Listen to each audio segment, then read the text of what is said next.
Well, hello, everybody. Welcome to Brunch with Bigfoot, Michigan Rob. And I'm your host, BMR. Joining me in Studio B, my off and on co-host from Missouri, depending on her schedule, from the Blondes and the Booze Paranormal Podcast, the lovely Brandy joins me all the way from Missouri. Thank you, Brandy. We have a great guest, Ernie Davieau. I tell you what, I've been looking forward to this show. I've had Ernie on the Blondes a couple weeks ago. Fabulous guests, a lot of information, crazy experiences. You're going to love this show. If this is your first time here, please subscribe to Bigfoot Michigan Rob on YouTube. Please subscribe to the Blondes and the Booze Paranormal Podcast on YouTube. Texas Front Porch on YouTube, and in Humanoids with Barton Nunnally. You can find us on Spreaker for all podcasting needs, iHeartRadio, KPNL Radio, wherever, of course, podcasts are found. If you like our content, want to help support what we do, the Super Chat is open. Yes, the Super Chat's open. A great way to help support what we do around here. Donations are not expected, but they're always welcome and appreciated by everybody across our channels. With that being said, we got a few things going on. And what we have going on here is this. I know I've been doing this ad nauseum. First, I got to put up my little banner, and it's not that one. There it is. And then moving on. You know, we've got a conference coming up June 7th and 8th. June 7th, 8th. And I want to cut the music, too. I'm frazzled. I got my niece here.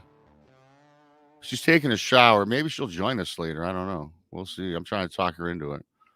A little frazzled. I got to help her out with something. But with that being said, the show goes on. And as I said, we do have the conference coming up. And I got to find the photo here. Here we go. Okay, I got it together now, everybody. June 7th and 8th. Alabama Bigfoot Conference in Anniston, Alabama. The speaker lineup is as follows.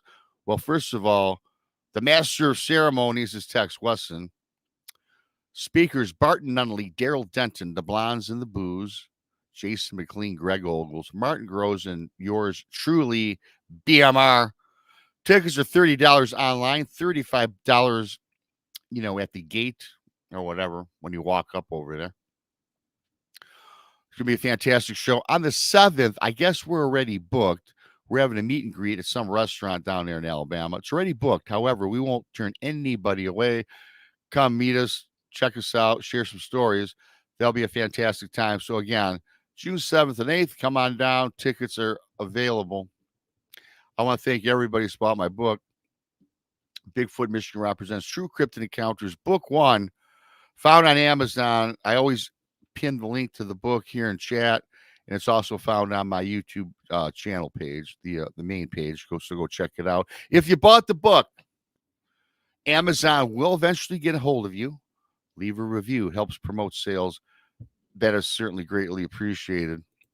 And, we have a lot of things going on around here. Our shows across the board. It all starts out Monday.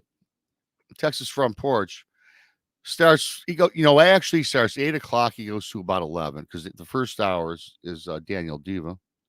And then Tex and Brandy are on for the next 2 hours. and they roll on Mondays. So go subscribe to Tex if not already. Tuesdays, right? Tuesday nights is Beyond BMR with Krista, 9 o'clock in the East. Wednesdays, Barton Unley. Check out Barton Live with the girls, 9 o'clock in the East. Fantastic show. Great show last night. Go check that one out if you have not already. The Blondes, the Booze, the Paranormal Podcast is on Thursdays at 9 in the East. Check them out on Thursday. If you need more Woo with the Booze, they come back at you Friday. An hour early, 8 in the East. So the Blondes are on at 9 in the East Thursday, 8 in the East Friday. So everybody turn on your alert bells. I know it gets confusing. It does. Usually you end the week on Saturday, but I usually say we end the week Sunday because on Sunday you got Tex, you got the Randy and Brandy on the Truth or Tinfoil. What is it? The podcast is on YouTube. Subscribe to Truth or Tinfoil. They also stream on Texas Front Porch, and that's of course I think it's 5 o'clock in the East. Brandy's gonna have to correct me on Sunday, and then Infamous Minds an hour right after that. So I know it's a mouthful to get through, but we are expanding and we like to give credit where credit's due. Please subscribe to all our channels across the board. I greatly appreciate that. And we're going to get this ball rolling. First, I'm going to bring up the lovely, the beautiful from Missouri, Brandy. Hey. Hello, I Smiley. was listening to you. I was like, oh, is he going to get them all in there? I've got it down and I can almost do it all in one breath. Almost. It's a lot. I'm doing everything from memory now, and I think I hit them all. I think You did. You did. I was very impressed.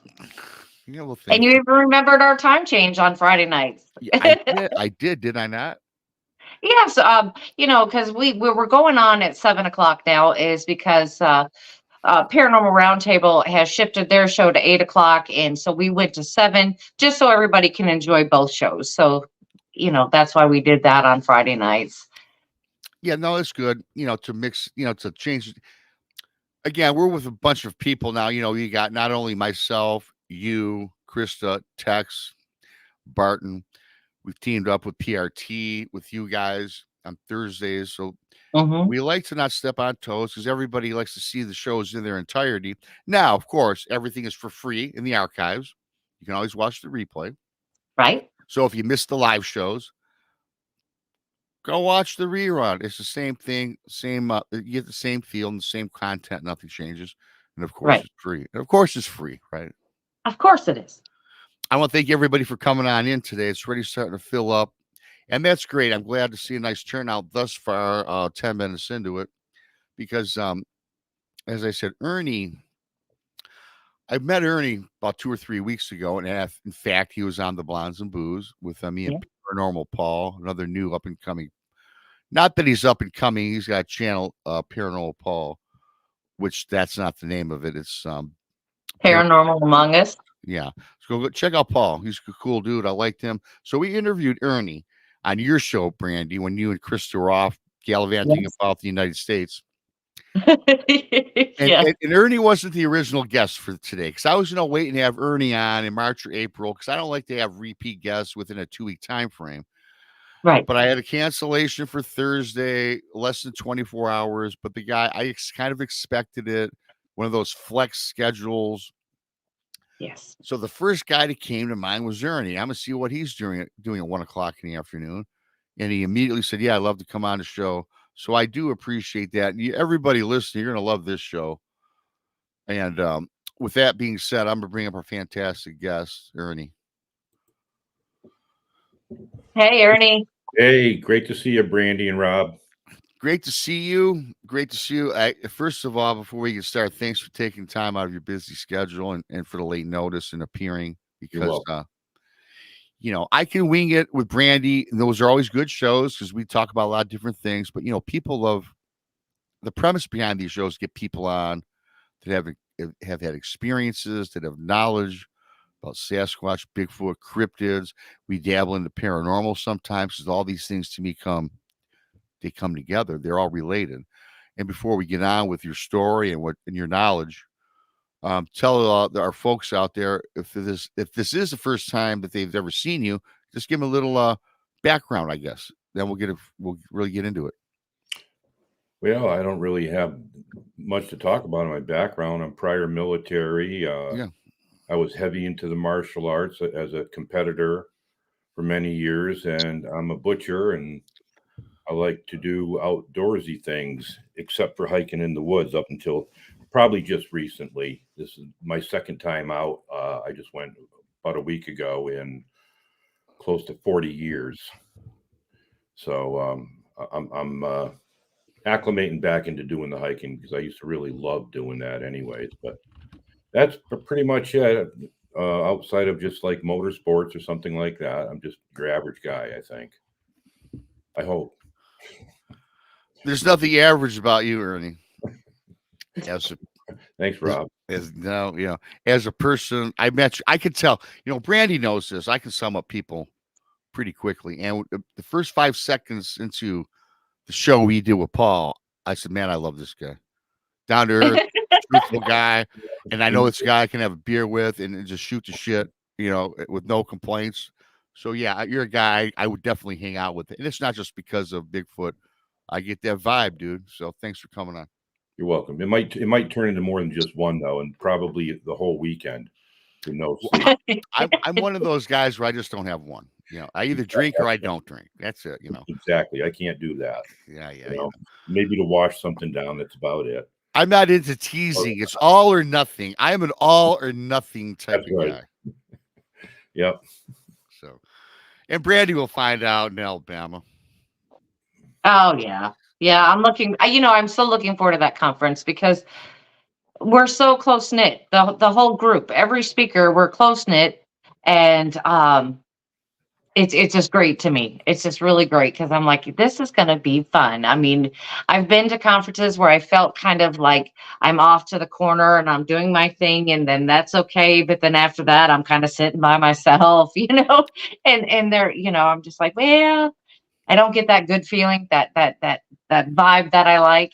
And I just have a feeling this one is just going to be just like off the charts. Yeah.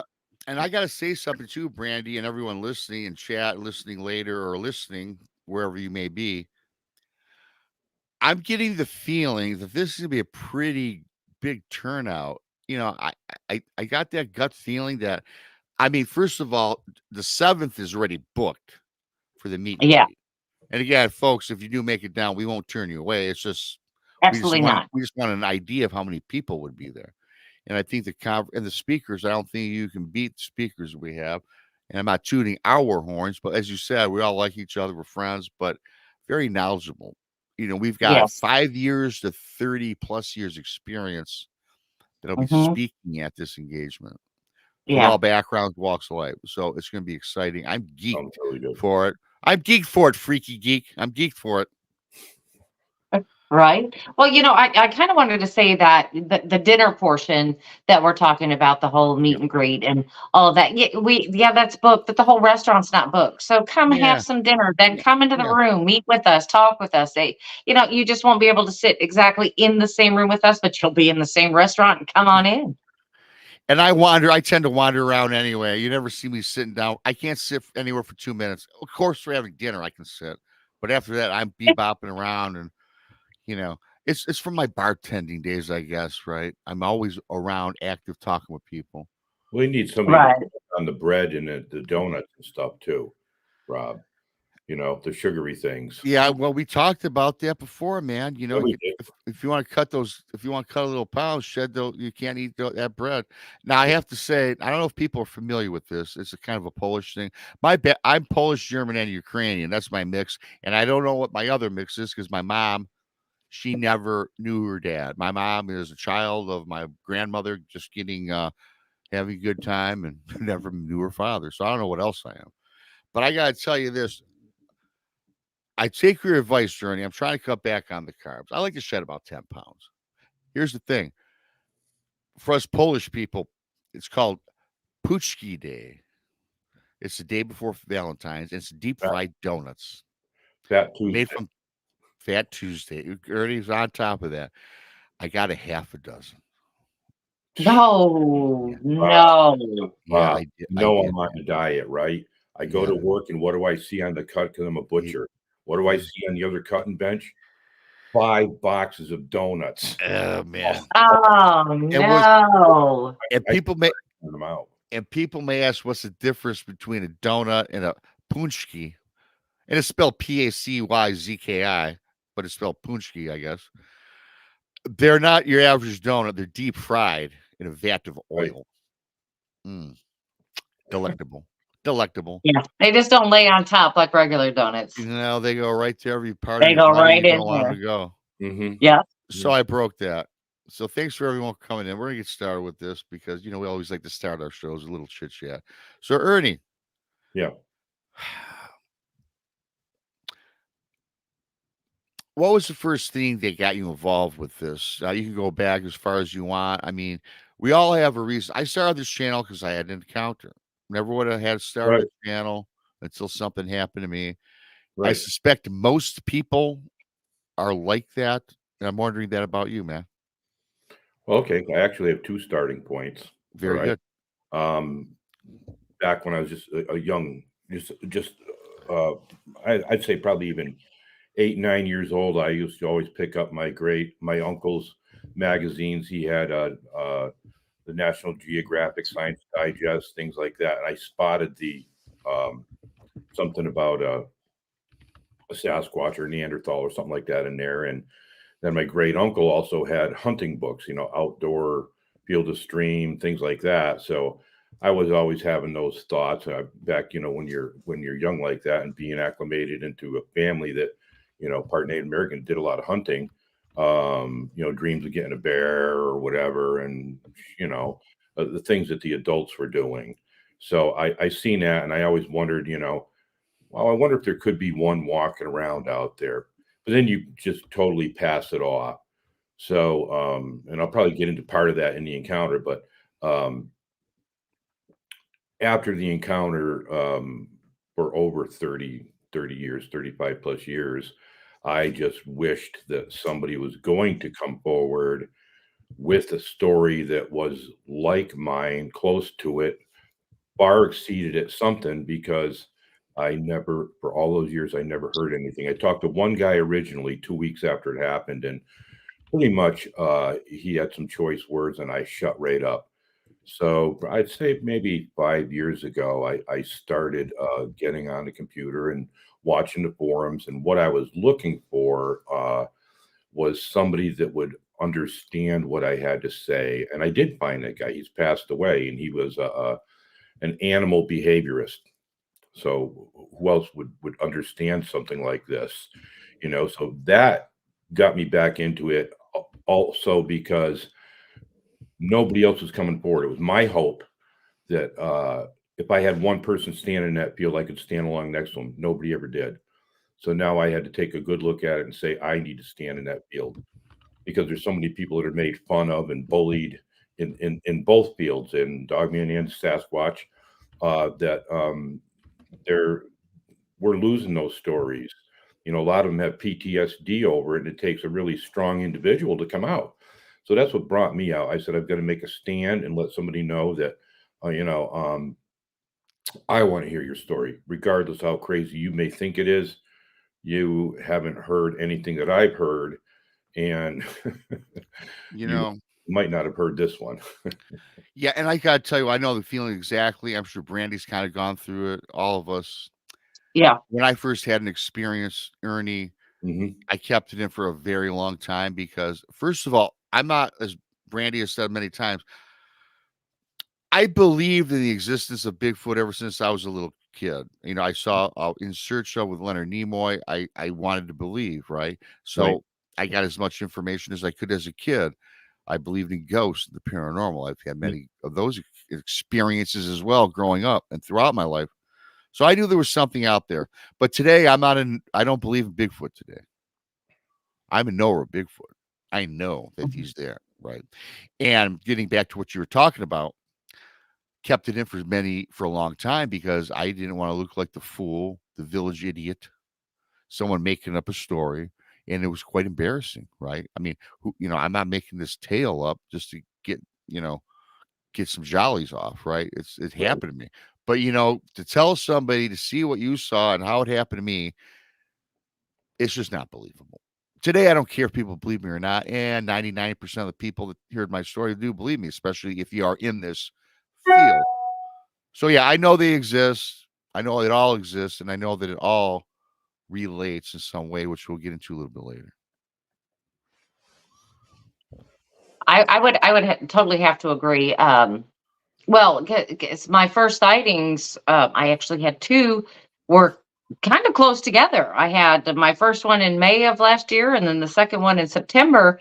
And the first one, it was so far at a distance, and at night, you always have that. Okay, I seen something, but I had somebody looking at it with me too, so I'm like, okay, that's fine. My second encounter, it was approximately 20 feet away from me, the middle of the night, nobody there. And even though doing what, Rob and I do, we talk about this all the time. I still had that, do I really want to be that person? Because I am no longer a believer. I'm an actual knower. I seen it. I can say yes, and nobody can change my mind. And it took me about a week, not as long as some people. It only took me about a week, but I was thinking hard about even saying a word. But unfortunately, in my case, there is a film crew there. There is the journalist from Bigfoot Times there, and so I couldn't deny it. I couldn't, I could just keep that to myself. It was already out in the open. But just going through those feelings, Ernie, I can understand exactly what you were going through at that time. Yeah, I mean there was a lot. There's things in there. It would have been pretty easy for me to just go down to the local bar and just say, hey, guess what? I just seen a Sasquatch or Sabe, whatever you want to call them, at 35 yards or 100 yards or whatever. For me, it would have been easy, and I would have got myself a free drink or whatever, but that's not it. That it went beyond that, and I just kept looking. And of course, the only group that was out there, I won't mention their initials. They wanted me to do a report. Well, if I were to do a report on this would have probably easily been 150 pages long, and I'm not that articulate to be able to put all that down, and I'm pretty sure that they wouldn't put it all down on their website anyways. I mean, they leave some things out. Well, I will say this: if it is the people you're talking about, if it was woo related, we're not going to get into it. But if there was anything woo or paranormal related, it would have been sanitized anyway. Yeah. Yes. Yeah, definitely. So that's what stopped me. And it's not like I hadn't seen, like Rob here back when you were a kid and everything, seeing this stuff, reading about it, and on Unsolved Mysteries. I don't remember the name of the show you watched, but I used to watch some of that too. Yeah. And I still I was a believer, but it was like, yeah, maybe that's out in California or something. Maybe there's one of them running around. There's not more than one of them running around. Yes. The problem Yes. people have when this happens is even afterwards, your subconscious is just trying to protect your psyche because it's so mind-boggling. This isn't supposed to be there. It's not supposed to exist, yet it does. And it's just the signs that are out there, when you if you don't have somebody to follow on this, to mentor you on this, and you're not totally aware of it, like I passed it off. There was many signs that Rob's aware of that I had while hunting with the hunting party, and even by myself, because I'd like to go in by myself too, that I washed it off as to being another person or poachers that were in the area, and that's not the case at all. These people, a lot of people, they undershoot this being's intelligence by far. So I can understand where a lot of people, when they even have these encounters, you're looking at 5 seconds, 10 seconds. The average, I think, Rob, is probably 8 to 10 seconds. And in those 8 to 10 seconds, your mind has an awful lot to take in. You know, you have to be a person that kind of grew up in the woods or whatever, that you can suck in this information, or done something where you can suck in more information than the average person, you know. And then even then you have that uncanny valley aspect of it, is where you might be looking at something and go, in pareidolia, you know, that how can that possibly be? I mean, that lamb has the face of a human on it, or whatever. Okay, Right. that's the uncanny valley, and that's the frightening thing, you know. So how do you actually put this into context for somebody, even working with, like I worked with Sibylla Irwin on it. It's one thing having somebody draw me a bird, but it's another thing if you've never seen a bird, and then I'm gonna tell you how to draw it. That's a difficult thing to do. And I know, Rob, you worked with her too, and she works diligently for a long period of time to get out every detail. Keeps sending you the rendition. Is it here? Is this hair go over here? Or the whole 9 yards. Very You know, interesting. and good shout out to Sibylla Irwin, good friend of mine. I met her couple 3 years ago, 2 years ago. And I got to tell you, the rendition of mine, a lot of people on the channel have already seen it because I've done a couple shows on it already. We spent literally to do my rendition. There was two because mine looked, I had two, mine metamorphosized too. It had two looks about it. We spent literally 2 or 3 hours every couple days for 3 months. Yeah. Before we got it right. Now it's about 93 to 95% accurate. Nothing's ever going to be like when you see it in person. But she did such a fantastic job with it that when I look at it, it brings me right back where I was, because it's right on. It's spot on. It is spot on. So yeah, good shout out to Sibylla in that one. And also she has a fantastic channel. So Yeah. you mentioned about, I got to ask you something. I'm recalling from memory when we talked last, before we get into the bulk of your encounter, were you now warned about not to go into a hunting area or something from the First Nations people, and you wondered why that was, and you were never told? And it kind of, once you want to speak on that a little bit? Yeah, actually, it was during a hunting trip with my great uncle, he's Native American, my father, my brother, and I. And he was getting older, so he couldn't really go into the area that we wanted to go in. And I had heavily scouted that area. I was gung ho to go into my area and bring him in there, but he couldn't make it in there. So we went to an area he wanted to go to. And we got into that area, and we split up. But before we split up, we had the walkie-talkies, and we were told that if we come across anything that was unusual, to just click the walkie-talkie, and so we didn't alert anything, and we'd go back to where we had originally split up. And I believe I was like, probably I was really young. I'm going to say 9, 10 years old. We were entrusted with having a firearm if you proved yourself with a firearm. And my brother and I took what we called old logging roads, or fire roads. The Forest Service used it for that reason, in case they had to get in there. And the older hunters broke off to our right into the pines, in hopes that maybe either we would push something out behind us going towards them, or they could push something out of those pines coming across that fire road for us, giving us our first shot. And we had come across a set of footprints in the snow. I think it was about maybe 8 inches of snow there, and with barefoot tracks. We identified him. My brother and I, we got on him. We identified him. This is human.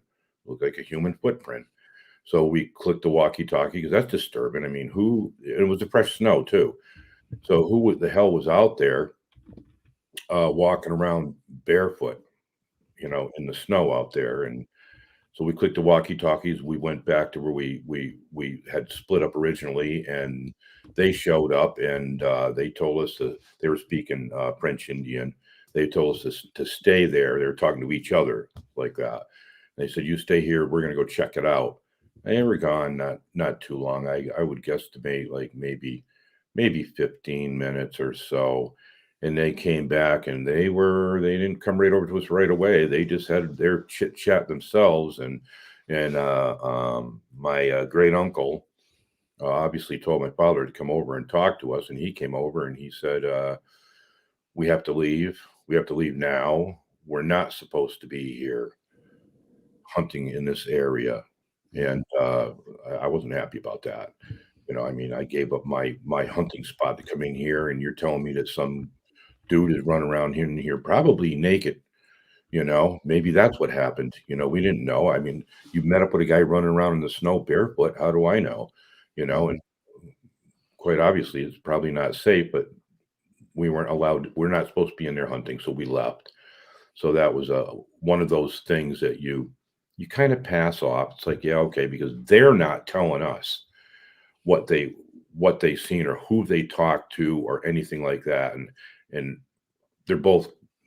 they both passed over now, so I have nobody to go to and say, well, how did you know we weren't allowed to hunt in there? Who told you Right. that day? Obviously there was something that my great uncle knew, because he was also a guide during the Depression. Well, he worked in a lumber camp, I should say, and did do some guide service up there in upper Michigan. And he supplied a lot of the meat for the loggers there, So I strongly suspect that he knew a lot about what was going on out in the woods. Just a quick comment. Danita from chat asked, you said very young. You're approximately how young? Me, I think I was probably about 9 years old, because I know, I think I was about 9, maybe 10 years old. That was considered old enough to carry a 12 gauge, in the woods, to deer hunt. They trusted us that we weren't going to shoot them. Luckily I still loved my father at that time. Yeah. That could have been bad. Yeah, for one of us. I'd be out by now, though, I think. I have to tell you something. I would be, if somebody, of course, of First Nations or somebody of a different culture told me not to go in the woods and didn't give me really an explanation, that would pique my interest. Why? And I probably would do it anyway, right? Just like, Right.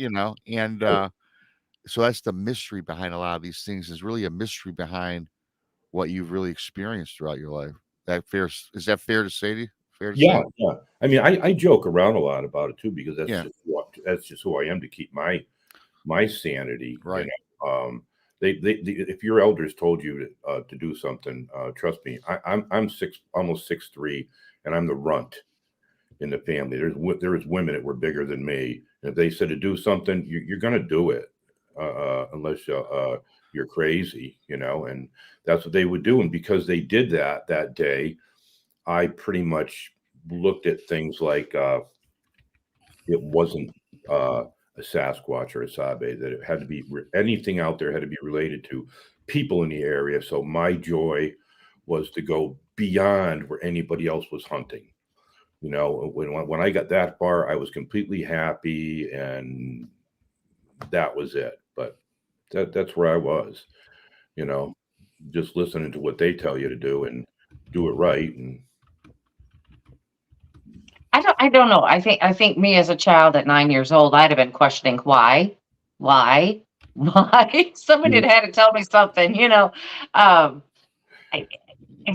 because if you're out there hunting and then they say they can't, but then again, I'm on the other side. It's like, if they say not to go out there hunting, there is a reason. If that is their land, they're telling me something for a reason. could have been a grizzly. And I'd have been torn right then, for sure. Absolutely. But again, my generation, with those guys, you never asked them, you never challenged them with a question. If they said something, you did it, and that was the end of it. You had a chance to, maybe in private where nobody else was listening, maybe you'd be blessed enough to sit down with one of them and talk to them about something, and bring that up, and they would give you that respect right then and there, and then share with you. But up until that point, is there wasn't anything that like that was going to be shared with you. For some reason, they didn't really want us to know that situation. You know, Well, my question to you is, yeah, you were 9 years old, but did you hold that inside and wait till later to maybe pull one aside and go, hey, how many years? Well, this was years ago, but why? good question.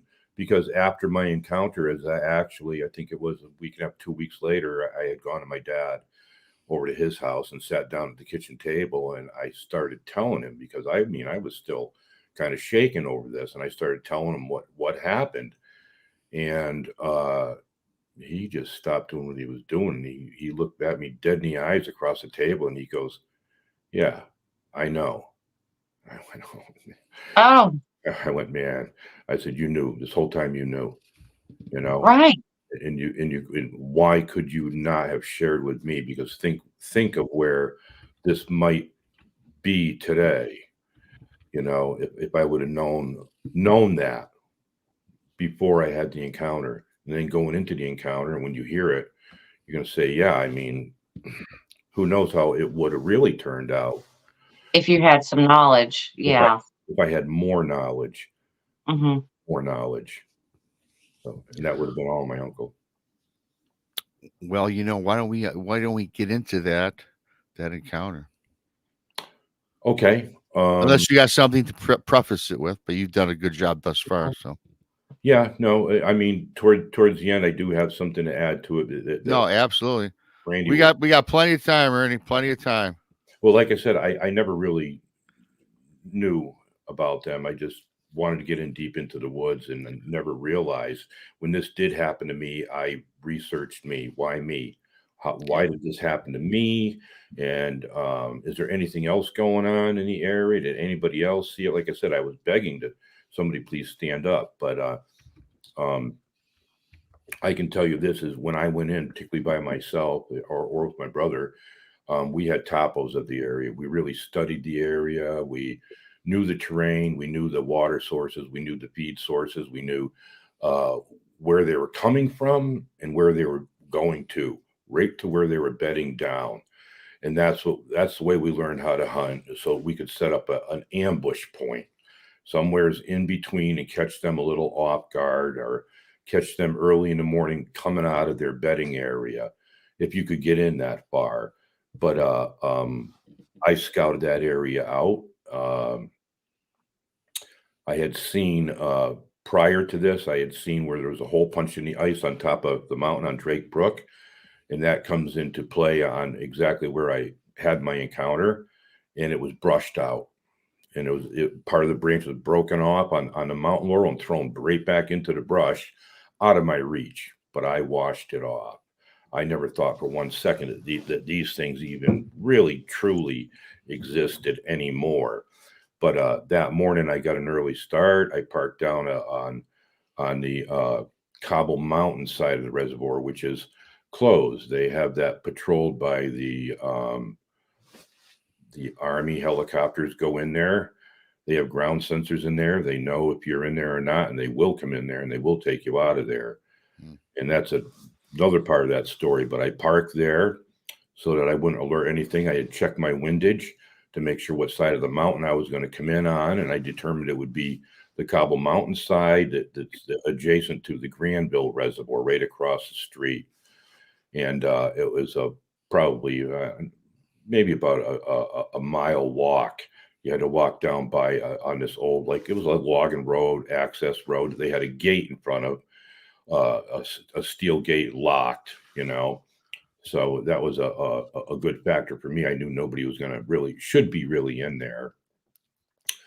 And they have a boulder along that roadway there that has an Indian painting on 3 sides of it. As you walk up to it, you see one Indian face. As you face it, you see another. As you walk by it, nobody knows who did that, or nobody knows even who maintains it to this day. But as it turns out, where I was hunting was known as part of Uncomit's Path. Okay, it goes up all through the Appalachians and upper New England.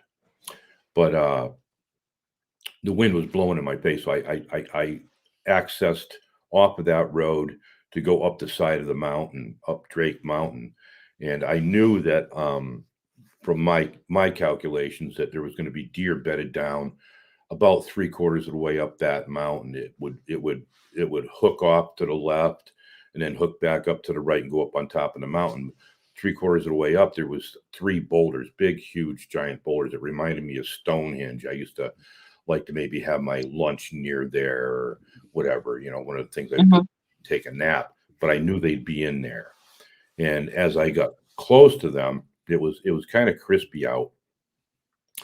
I could see my breath, and it was a little bit of a frost. It was actually the first week of December, which is the shotgun season in the state of Massachusetts.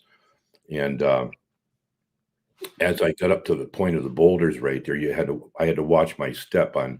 I didn't want to step on any crisp leaves, but there was a lot of flat rocks that I could like almost two-step on. I didn't want to sound like a two-legged animal. I wanted to be more like a four-legged animal in case they did hear me, so I could get close enough for a shot. They heard me and they jumped up, and you can tell a deer when they jump up for sure, compared to a rabbit or a squirrel. But they went off straight towards that ridge, away from me, and I knew at that point they weren't running; they just were alerted, and you could hear them. They stopped, and then they just started meandering. I couldn't see them, so I figured what I would do is I knew where they were headed. Is I would go up that road up off the top of Drake Mountain and try to get out in front of them. And if I could get out in front of them, I would set up an ambush point because I knew right where they would be coming through. It's on a hook like dog legs back down the other side of Drake Mountain where that brook is. So couldn't tell you how long it actually took me. It took me a while because they kept stopping and browsing. There was beech nuts in there. There was a little bit of acorn in there, browse, and some of the twigs on the trees or whatever. And I could hear something on the other side of them too. And I figured that was a bigger buck or whatever, because sometimes they'll do that. And I had managed to get out in front of them. And I set up my ambush point. But to let you know, as I came up on that dog leg part there, that's where I set up my ambush. It was, I got to tell you, you couldn't really miss me standing in the open. I had to almost take a knee right there, to keep a low profile. And then there was a set of pines where they were going to be coming through. It was a stone wall, then a set of pines, old pines, not close together, but they're big, thick pines. And that was the only cover that was in there. So when I came up to it, I wanted to make sure that there wasn't anything that was going to stop them from coming over that stone wall, scare them, a rabbit, a grouse, pheasant, whatever. And I tell you, I didn't see anything there. I didn't see anything there whatsoever. And I started focusing on those deer, and I could hear them coming. And I had my 12 gauge right up on them. And right about at that point, I noticed movement on my 9 o'clock, right out of my peripheral. So I had to, keeping my shotgun up during all this, I looked over just a little bit. I didn't want to turn my head too much and give away my position. I looked over a little bit, and it looked like it was something laying down there, like possibly a deer. It had its head on the other side of the tree. So I started bringing around on it, but I'm still listening to them deer on the other side of that stone wall, because I don't know, is this a buck? Is this a doe? I'm assuming that it could be a buck, because they're going to be still off away from those deer, the smaller deer. And it started getting up a little bit more. And that was, I instantly started feeling that it was not a deer at all. This is more than likely, because it was hunching up kind of onto the tree. It was more likely a bear, because big body, it was bigger than the body of a deer. And at this point, you're thinking nothing else. You're not thinking Bigfoot, Sasquatch, whatever. Okay. I'm not thinking squirrel. I'm not thinking anything. I'm thinking definitely not Sasquatch. The furthest thing from my mind, And my concern was that if the wind does change, which was still in my favor during this whole encounter, was still in my favor, or if it sees me, because it was only about 35 yards away. I figure no matter how poor a bear's eyesight is, it probably will see me. And I didn't want to shoot it because I don't have a bear permit, and it's next to impossible to prove that the bear attacked you unless you let it bite you or True. claw you, And in Massachusetts, you have to bring a warden in there, show them where the kill was if they challenge you, the whole 9 yards. I didn't feel like going out, coming back, doing all of that. So I'm more cognizant of those deer coming over Stonewall, just hoping that this thing is not, going to notice me, and it starts getting up a little bit more. Now it's really on the tree just about, but it's getting up a little bit more, and I know it's not a bear. Definitely not a bear. I said, that thing's got to be a hunter. It must have been a hunter laying down there. And now that he was laying down, been taking a nap, must have got there early in the morning. He's hearing the deer coming through, and I'm a bit worried now. I'm concerned the fact that because his head is on the other side of the tree, he's focusing on those deer that are going to be coming over that stone wall. I don't know what his mental capacity is and what's going on. I've seen a lot of people freak out, just start shooting everything up. So I decided what I was going to do is I was going to try to move up just a little bit more, so that if them deer, when they came over that stone wall, and if one of them or more of them ran between the two of us, that I wasn't going to get shot, because a lot of them guys in Mass want to use that buckshot. I didn't want to get shot by accident. I wanted to be in his peripheral vision so that he would, see me move, or see me standing there, because I planned on standing totally straight up in case I had to shoot. And that way there, it would be better that way I wouldn't get shot. But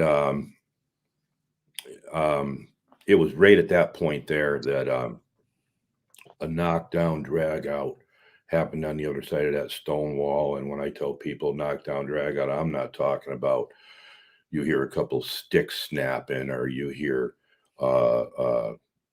maybe some animal noises or something like that. I'm talking not just branches. I'm talking these things sound like solid Louisville slugger branches beating on something in boulders.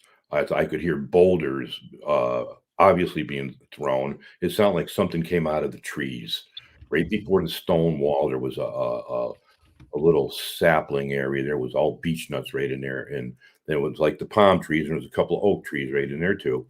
But it sounded like something came right out of the trees and attacked these deer. And then I seen right out of the left on me that what I thought was a guy.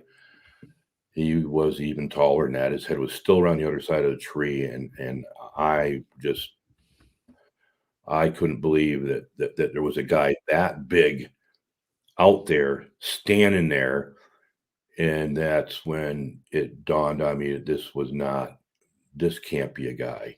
This cannot be a guy. He's just way too big to be a guy. So I'm looking for, even if it was, I'm looking for a piece of moss on that tree. I'm looking for a little twig, a leaf, something. And I found a piece of moss on the tree, and I said, that'll do. I got to remember where that is, just in case, if everything turns out right, I can go over and measure this. Okay. And that's when I'm just going to refer to it to being as he. Okay. Because I think it should be there. That's why a lot of people don't shoot him. And you're going to know why here, is he came around my side of the tree, put his head around my side of the tree. And right when he put his head around my side of the tree, he was still looking over that stone wall. He caught me in his peripheral, and he looked over at me, looked back at that stone wall, and then he did a double take. He snapped his head right back at me. Like, yep, my thought worked that if this was a guy, he was going to catch me in his peripheral, and he did. He caught me in his peripheral, and at that moment there, I knew that was not a man, as we call a modern day man. And he fully swung that right leg around my side of the tree, and then his left leg, he was kind of holding it with his right arm. He completely stepped around that tree, and he faced me. And I knew exactly. I mean, even though I had never ever seen one before, the Patty Gremlin film there, I think you call it Patterson film. That was my only picture of one ever. This thing was just unbelievable. This was full-fledged Neanderthal, African American, Native American individual standing there, and very dark skin. And I'll get into that on what I noticed with the hair and the skin texture and everything, because it would have been easy. At that point, I was thinking it would have been really easy. Okay, this is over with. He's going to run away. They're all going to run away. I said, there's got to be more than one of them, because that's obviously what's going on. They're hunting. He's set up on a pinch point in case one comes over the wall. For me to go down to the bar, I could have got myself a good round of drinks down there to calm me down, because let's face it, that would have been it right there. And people would have said, okay, you've seen a Sasquatch or whatever. And some may have said you're nuts, but nope. He didn't have to just step around that tree and face me. He had to put both his hands up, elbows in, bent at the elbows, palms straight at me, fingertips pointed towards the sky, and thumbs in a little bit there. And he just went like that at me, and I had my shotgun. I had my shotgun right on him. I didn't know what the hell was going to what would happen here. Go ahead. You have your shotgun, right on him. Yeah, I had it right on. Why don't we pause it there for a moment, because I do got to take care of something. So I'll go to the 5-minute break. Okay. So remember that, Brandy, Ernie, in case I forget, I got to run real quick. But everybody, don't go nowhere. Got to do our 5-minute break. We'll be back. Fantastic encounter story with Ernie, and we'll be back in 5 minutes.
got nightmares in my head, I fear that the thoughts build up until I can't hear, that my mind fills up into a creature, and it haunts me somewhere much deeper.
Well, thank you, everybody. Thank you for Ernie for coming on in. This is a great encounter, great show to start. I want to thank everybody for coming on in and checking out this fantastic show with Ernie and, of course, Brandy. For those of you that have not subscribed, Bigfoot Michigan Rob on YouTube, the Blondes and Booze Paranormal Podcast on YouTube, Texas Front Porch, Inhumanoids with Bart Nunnally. And thank you, No, for that amazing super chat. Thank you so much, No. The super chat is a great way to help support what we do around here. Thank you ever so much for that. Fantastic. Thanks, No. And again, thanks to each and every single one of you to keep these channels rolling with your coming into chat, listening later, listening now on podcast form, or if you're just listening and taking it in, because I know everybody does not partake in the chat room, but those of you that listen, you're as appreciated as much as everybody else. So thank you for that. And again, fantastic show.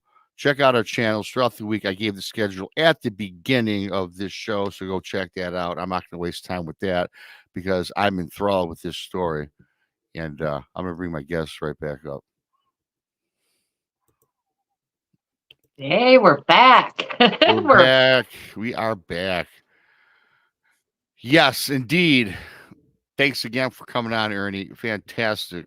This is fantastic. And for those that are just joining now, you're going to have to go back and watch from the beginning because we're midway through Ernie's encounter.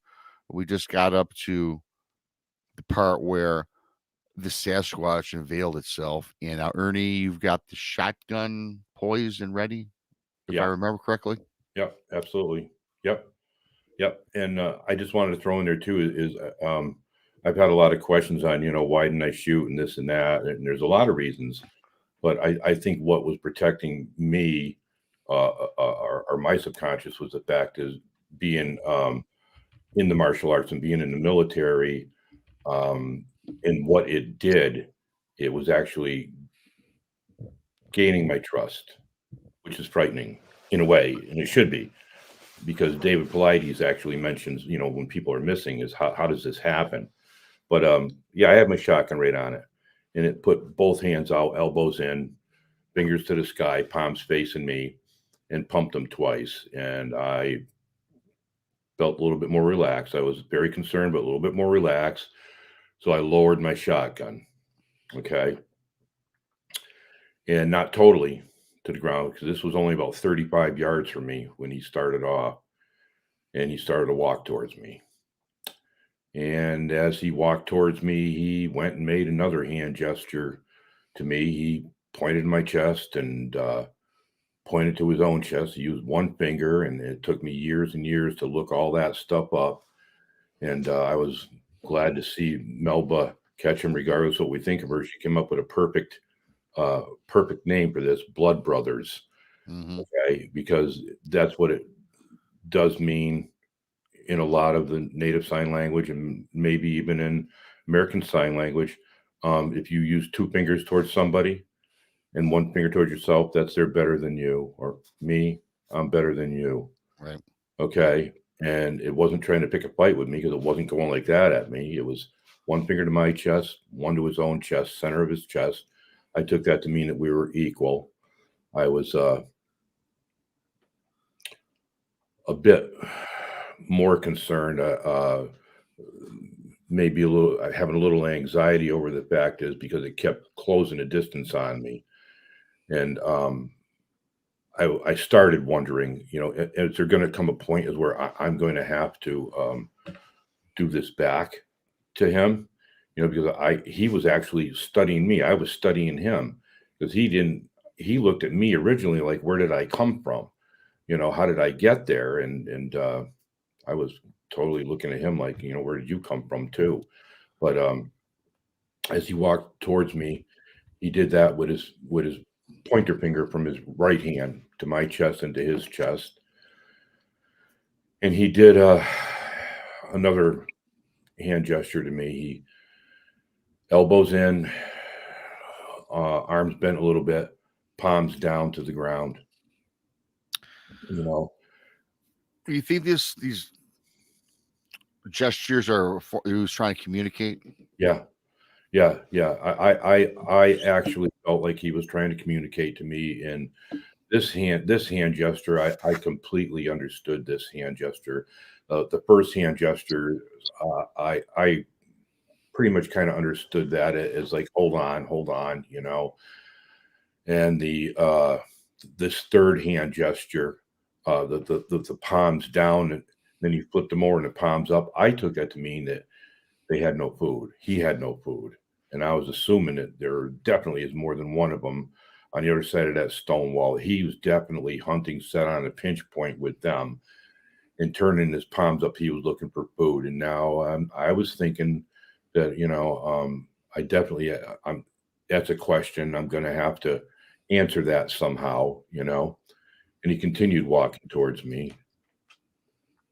And he did another hand gesture towards me, pointed to my left and to my right over my shoulder, say using the same hand. And he continued walking towards me. And when I first told the story, it was hard for me to tell people how close he really got, but you can all figure it out. I don't have to tell you how close he actually really was. You'll know now that he was close enough to me that he held his hand out, palm up, and took his other hand and pointed to his palm in his hand. And I had to look down. I had to look down to see it was right in front of my face. I had to look down to see his palm. And I just was really feeling uneasy. My shotgun was completely, obviously not in the game anymore. I knew that there was no way that I was probably going to stop it, even with a 12 gauge at 10, 15 yards. Where are you supposed to shoot him? It's the first thing you learn when you're hunting, where you're supposed to shoot something. But I had a sidearm on me, and I remember dropping my palm while I was watching him. I'm trying to watch his right here. A fighter's going to watch you right here. They want to see your head movement. They want to see your shoulders move. They're going to know which way you're going, and that's what I'm watching on him. But at the same time, I'm dropping my hand down to my sidearm, and my palm was just hitting my sidearm, and he tapped his finger. He was adamant about me looking at his palm. And I'm looking at his palm, and his palm looked exactly the same as our palms. The same markings on it, except for one thing, no lifeline. I figured maybe that's what he wanted me to look at. That's the only thing I could figure. His skin tone was exceptionally dark. Some people might say it might have been black. It's like the hair. Some people have hair so dark brown that it looks black, but his hair was not black. His hair was dark brown. At that range, I could see it very well. I could compare it. Every single place we have hair, they have hair. On the backs of a man's hands, you got that hair that comes up right along in here. that it's just thicker for them. Wherever you have hair, it's just longer for them. I guess made it about 5 to 6 inches long, but not on the back. It's a little bit shorter where it would be like on us. In the forearms also, the skin tone was just dark brown. His eyes were blue. He didn't have any hair like above the cheekbones right there. It ended right here. That's at that point is I decided I was going to repeat back some of the hand gestures. I figured it would be a good time, And when I got back to that point, like, where did you come from? I'm going to assume that meant, maybe he did want me to get out of there or go back the way I came, because he took a look at me and he bowed his head and he quarter turned towards that stone wall and he put both hands up to his mouth like like you're going to yell to somebody. And he did 3 whoops, about a second and a half exactly between each whoop. Very deliberate, not whoopity whoop. It was whoop, stop, second and a half in between each one. After he did that, he looked back at me again. He looked back over that stone wall. I didn't really hear anything at that particular point, but then he whistled, and that's a whistle that we use when we hunt. Our hunting party would use if we came across track, one guy on track, one guy behind him, one guy left, one guy right, and you would try to make believe you're a bird or whatever, make a bird noise or whatever. But this was a deliberate, like a whistle, like come on over here, like And he used an arm gesture again, and a hand gesture. And he pointed towards where he had just come from. So I knew for sure that there was more than one. How many more were there? I don't know. I'm glad I didn't squeeze around off at him, just as some people claim that they have, just because. I don't know how you could, because it looked very, very human, like Neanderthal forehead, African American, Native American. That's all I can tell you. When I measured it off on that tree, because I had to find the brass, and I'll tell you that in a second here, but he turned towards me, his head, and nodded it one last time, and then he went off towards that direction he pointed, and he didn't run, he didn't speed walk, he didn't trot, he just had such a long stride and fluid, very smooth, all the way out to that spot, which I thought was a good thing, because he's going to be leaving track for me or something. Yeah. And he had just got to that point, and I heard something coming from the other side of that stone wall, headed towards his direction, and I knew that it was another one of them, and it sure the heck was. This one was cinnamon colored. I only stood up I was below this guy's shoulder. And this one here was a little bit above his shoulder. I'm about 6'3", and so that was, he had to go 500 pounds, north of 500 pounds, 550 pounds, somewhere around there, completely amazingly fit, ripped. Okay. If at that range that he was now, it would be hard for somebody to look at him and say where the hair began, where the hair ended, because of the skin tone matched that hair so well, you couldn't tell how thick the hair was or how high up it went. But this one came running. It broke that tree line on the other side of the stone wall, crossed over Drake Brook, and headed right towards him. And that thing was like a parkour runner. This thing was like smooth as silk, like elbows and heels. I've heard people say, well, they can't do this with it. They can do that. I've seen them do that. People have never seen him whistle. I saw it whistle. I saw it whoop. I saw it hand gesture. These were all the things that really bothered me the most, because first of all, who the heck is going to hear this? And then you get to this point and you got to say, hey, I hope that the people that are researching understand this, because what's your big point? What are you going to do banging on a tree? Next time you go out walking out in the woods and one comes out in front of you by happenstance, don't you think that the next move ought to be communication? Because had I known that beforehand, maybe this would have turned out a little bit differently. Okay, because people do befriend them. All right. You So know, go I ahead. got to ask you really quickly. You hear many stories about hunters. They line up something, let's say a Bigfoot. They see it. Yeah. They got it in their lens. They're not even out looking for Bigfoot. They just happen to be panning the wood line Yeah. with their rifle. We've heard many accounts where they get in and they zoom in, and it's not a deer, it's not a bear, it's a huge hairy man. It looks like an animal because it's covered in hair, but then they zoom in on that face and they hesitate to pull the trigger because it just looks too human. Yeah. Was that what was going through your mind at that point? Yeah.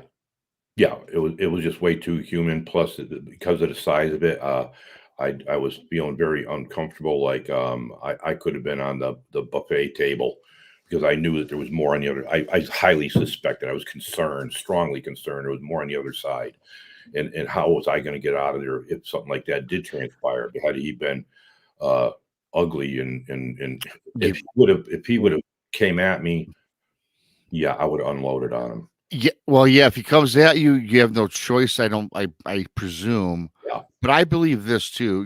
Bigfoot, Sasquatch. I believe they're a socialized animal, and I'm going to tell you something. When you see one, if you see a Bigfoot, in the rare instance that perhaps is a rogue, which they get kicked out of their clan, I get that. I've heard of those stories as well. But where there's one, there's not too many far away. They got their eyes on you. You got 2 or 3 of these beings Yeah. checking you out. So if Yeah. you were to make that move, you're not going to make it out of the forest alive. Right. Yeah. You're not going to get out. That's for sure. And I hear a lot of people, they want to go hunting, whatever. You're out of your mind. You're out of your mind because you don't even understand tactics. This thing could lure you in. This was set on a pinch point ambush. It could lure you into a ravine, and you have no idea how many of these things are in there. Grant you, and I hear many of them look a little bit different and are scarier. I think it's when they get older, they like we do. I used to be a really beautiful looking guy, I think, but now you get older. You look fabulous, by the way. I love that goatee. Mine's getting there. Mine's getting there. Scary looking. You can scare people easier. Okay, so yeah, those a lot of things were going through my head, and I was feeling a lot calmer. Even though I knew there was more on the other side of that stone wall, I was still feeling a lot calmer about it. I felt a little bit let down that it left because I wish it could have gone further. I wish I would have learned more. And this is something that I talk about when I do speak, that people got this information out there. What do you plan on doing with it? You're not going to go any further than a track on the ground. And I learned it as a kid, a young kid, you can't make soup out of a track, and a track has no calories. You need something better than that. So what's your plan? Your plan should be making that next step, making that communication. But this one here, this cinnamon colored one, and I couldn't tell you if it was a female or a male. It was probably about, I'm just going to say 50, maybe even 55 yards away at that point when it met up with the other one. And the bigger one was kind of, he would have been on my left-hand side, straight out in that direction. And the other one came up to him to face him on a quarter turn towards me. He was just a little bit above his shoulder. And they started having a little dialogue, a little conversation. Yeah, I never heard that before, but it sounded weird to me, where it left an impression upon me that, like I said, the whistle was bad enough, because we've had hunters pulled away from our hunting party before saying, well, I heard you whistle over there, and that's why I went over there, only to get lost or whatever, and it was, I don't know how long later I had heard the Sierra sounds with Ron Moorhead. Yeah, that was that, and I just wanted to scream out to somebody, You don't even know what you have. You never seen them do it. You never seen them whistle. You never seen them whoop. I saw them. I'm telling you, that's what they sound like. Can they sound like a little bit different than that? Sure. I mean, we do, depending on what we're talking about. We get higher, lower, faster, whatever. But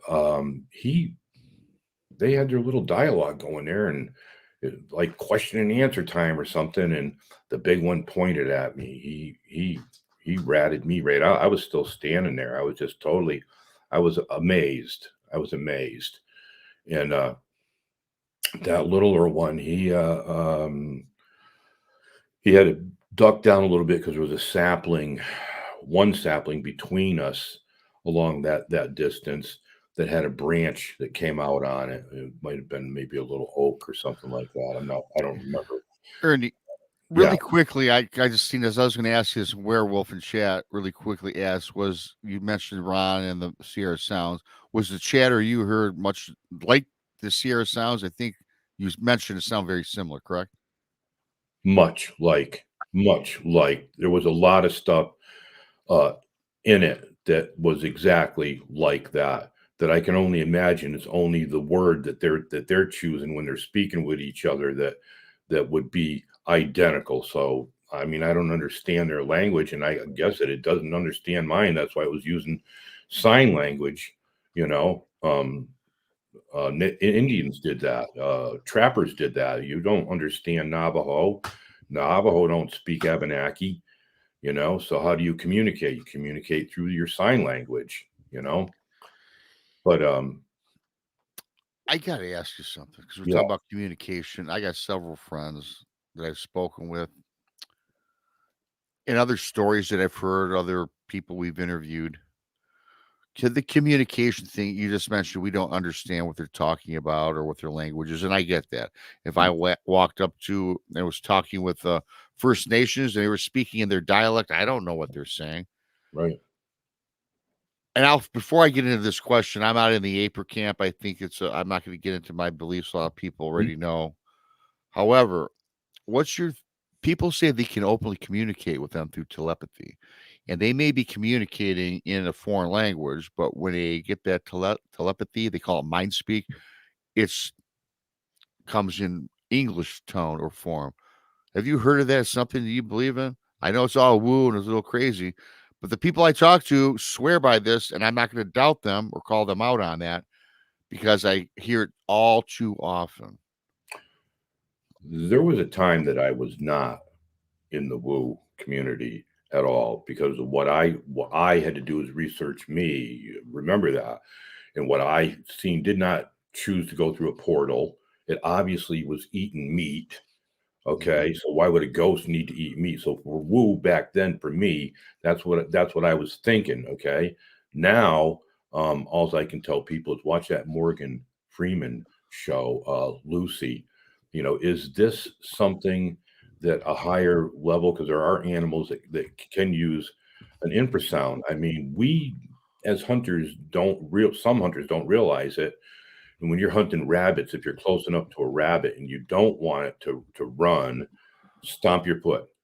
And it's terrorized. It can't move.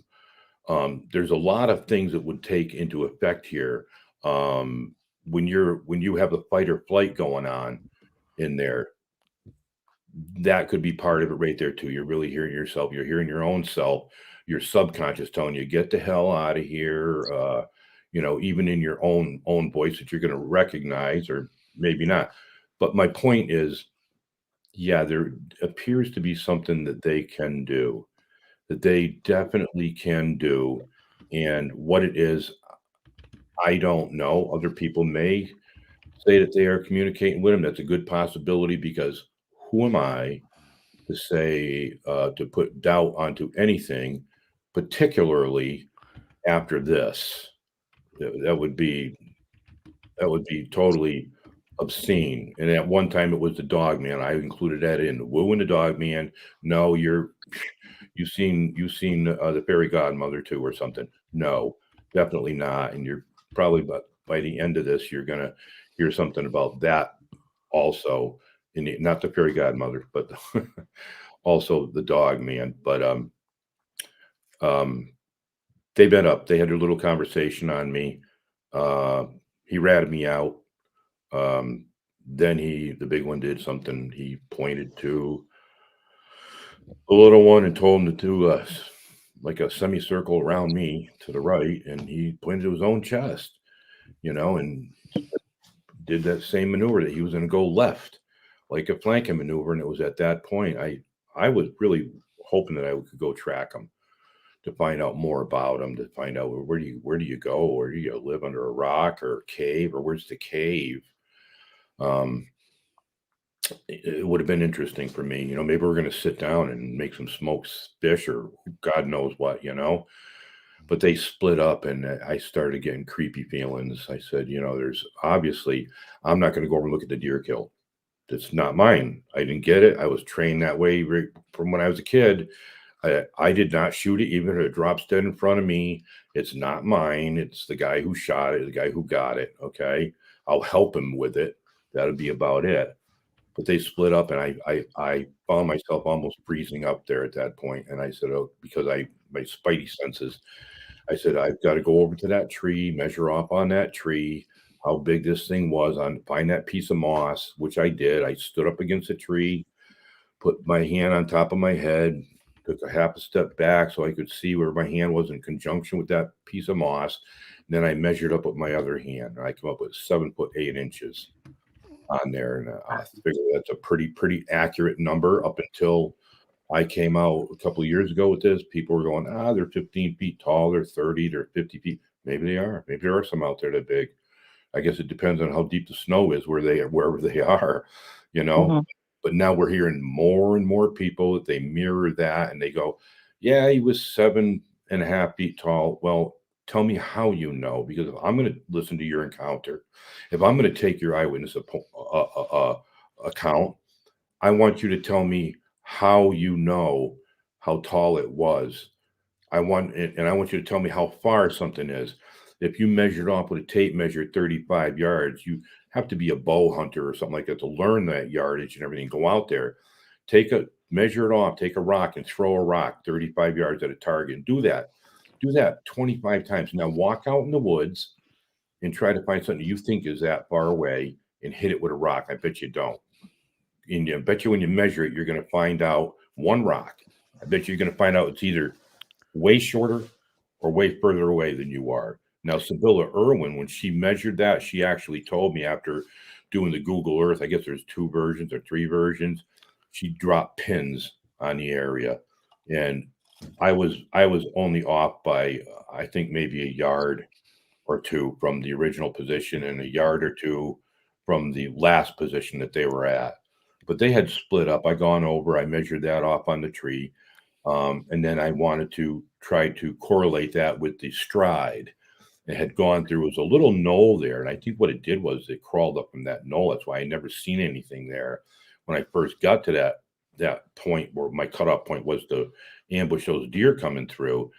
And it was an old, it was a vernal pool, there's no water. It was an old pool. So it had ferns growing there. And you could see where the ferns were pushed down. There was no real track. So I figured I need to know the stride. What I'm going to do is try to match that stride, because I got to measure the stride. And I'm not laying down on the ground to measure the stride. I'm not using my gun. I'm not putting my gun down. I've got funny feelings going on. So I tried to match the stride, and I couldn't. So I tried to jump. I couldn't make it. So I tried to take a little running start and jump, and I still couldn't make that stride, but they were just so smooth running. That second one, when it came over out of that tree line there over to the other one, and I figured it was probably at least 100 yards that it had to run. And people say, well, it chased me back to my car, and I outran it. You're so full of yourself. But don't fool yourself like that, because go try to catch a chicken. I don't think you can catch a chicken, never mind catch a deer. And this thing was faster than a deer. I've shot deer on the run. This thing was way faster than a deer. How long could it do that? I don't know, but that would have been part of the ambush anyways, because if they wounded one and one came over that stone wall. Wolves do it. They'll Mhm. get to another wolf where the next wolf can pick up the chase and try to tire it out. And I think maybe that's what that one was doing, or orchestrating the whole thing. You know what I love what you had made mention about when people mentioned the Bigfoot was 9 foot tall, 8 foot tall, 7 foot tall. And again, unless you're not given a point of reference, Right. what I enjoy is, but you listen to it and you take it for granted.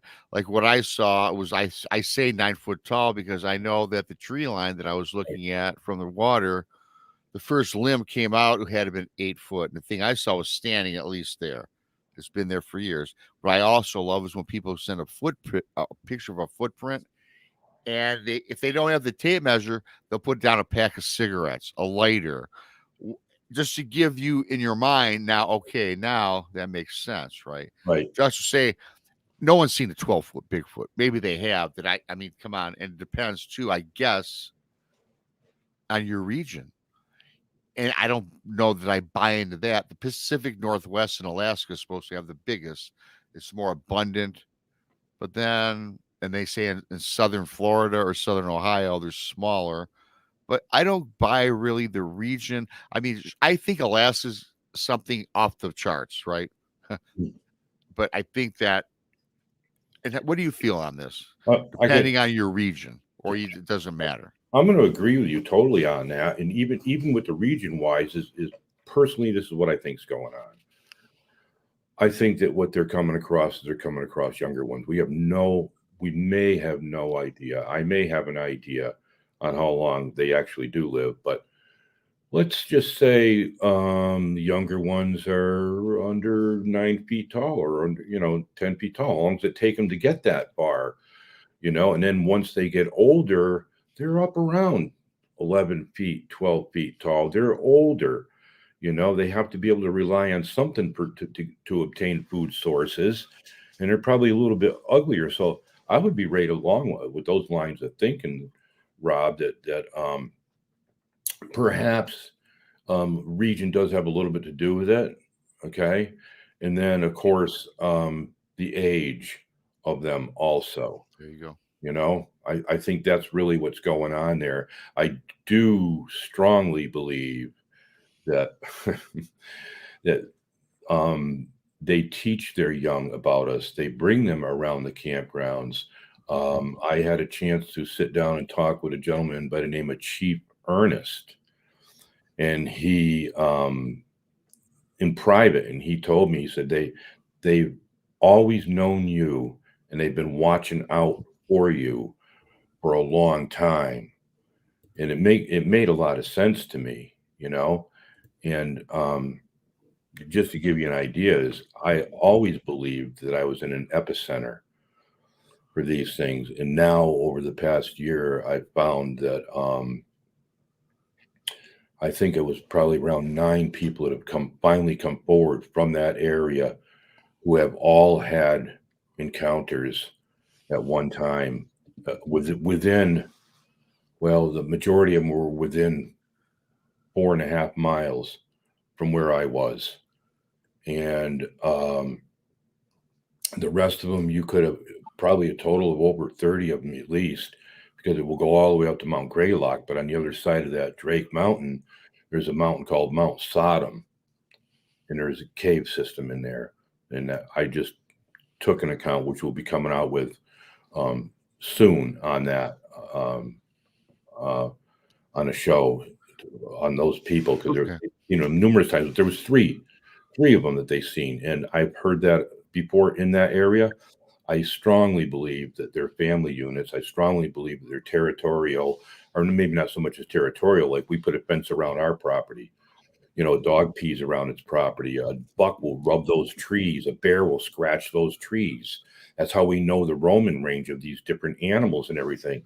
I think they do the same thing. And I also think that they know each other as neighbors, and they collaborate with each other on particularly when winter's coming around, to perform hunts together, so that you can get maybe 5 or 6 of them hunting together, and also that when they travel, they do migrate a little bit more along those trail lines where there's a lot of old, you heard me mention Uncomit's Path.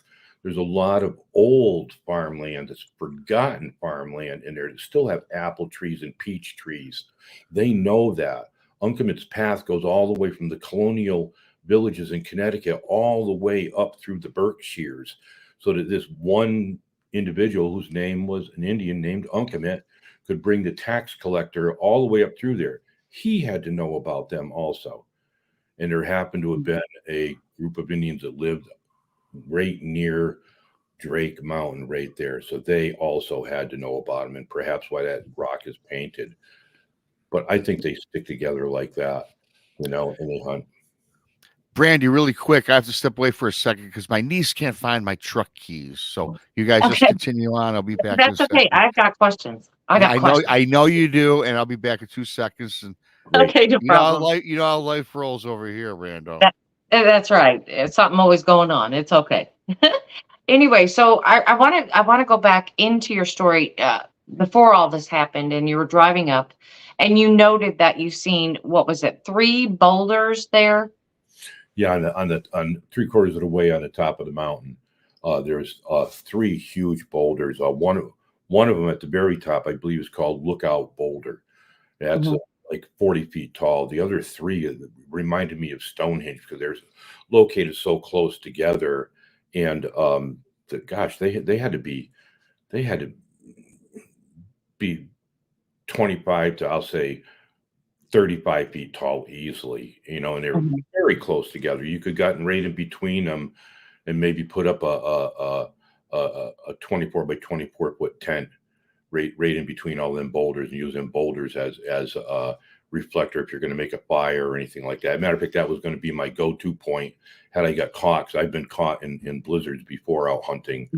And it would have been my go-to point to make it back there, so I could put up a fire in between there, and those boulders could reflect some heat off of there for me. I used to always be prepared to spend minimum of I'll say 2 nights in the woods. I was pretty sure that I could procure or harvest some type of food. I would bring some with me too that I could use. So. Right. Did they look like they'd always been there, that they were just, made that way? I mean, they were just over time came to look like that. Or do you think they had some kind of significance to them? Maybe a marker or something else? It seems like to me that when you came upon the Bigfoot, that this was kind of like their marker. This is like, okay, this is our hunting ground. There's the markers. We're good. And it's like you almost had the same idea. I did that day. I did that day. And I've always known that they have been in there. Okay. Like Rob was talking about that mind thing. I've always felt like they've actually wanted me to kind of go back at some point. That group of them, and there's more than one family unit in that area, has been there for a long time, a very long time, from the way I'm thinking about it. And they all kind of look similar in color to each other, the hair color, and that might just be the perspective of somebody who's actually identifying the hair color. Like I said, very, very, very dark brown. People take it for black, and that's what I've heard from in that area is black to blondish cinnamon color and reddish colored hair. So it might just be the way that sun is reflecting off of, like some people with brown hair. If you get that sunlight on them just right, it'll look almost like reddish tints or along that lines there. So maybe that's what throws some people off. And it seems that everybody that's had encounters in that area, it's been close. Close. And the best description I had was of a gentleman actually using that main road to go up into Connecticut to Bradley International Airport, and right at the bottom of Drake Mountain, right where I parked my car across the street, he's seen possibly the exact same one I seen cross the road right into Cobble Mountain, right Mm. where I parked my car, described exactly the height of it and everything. And I figured that he would have known. He had a lot traveled that road a lot of markers on that road that you can line up, and um, just a lot of strangeness in that area, period. Right. So Right. I hope that answers. I mean, yeah, Yeah. I Yeah, it did. The other question I wanted to ask is when you first saw it and it saw you and you realized that this is not anything that you'd ever seen before, and it was coming towards you, do you think that with your military background and your martial arts discipline that you were assessing, what could happen here, or were you more curious? um, I think the first two are what I really relied on. The last one, I did that, that you're stating there. I did that also. I was really curious, but the first two is because of my background. I was taught fight or flight. I mean, even in the martial arts realm, I've had a lot of fights, and that's the first thing to really that you overcome. You learn to do all these moves or punches or whatever, but now your sensei is going to come over to you and he's going to say, okay, this coming Sunday, there's a competition tournament going on in Connecticut. You're in the 186-pound division and you're fighting, and it's your very first fight. Okay, you're really apprehensive. Now you're going to get out on that mat, and it's like, oh, our second you walk in there, you hear people yelling and practicing and hitting walls and everything. It starts to set in. You've got that fight or flight right there. Like, man, I don't know. I don't know what to do, but you have to rely on yourself to keep your head together if you're going to be able to perform. That, and the fact is, having a military background, able to take in a lot of information that I knew I needed to take in a lot of information, so that if someday this day happened, that I'd be able to give this information to somebody that can use this information. Right. It's useless to me in a way because I don't really go out there. I've only been out twice in almost 40 years hiking. So if it does happen to me, I do know what to do. Okay, so I'm assuming that you've never went back to this area since this has happened. No, it's actually the Massachusetts Hilltown Hikers Association. I've been in contact with them. I wanted to go back.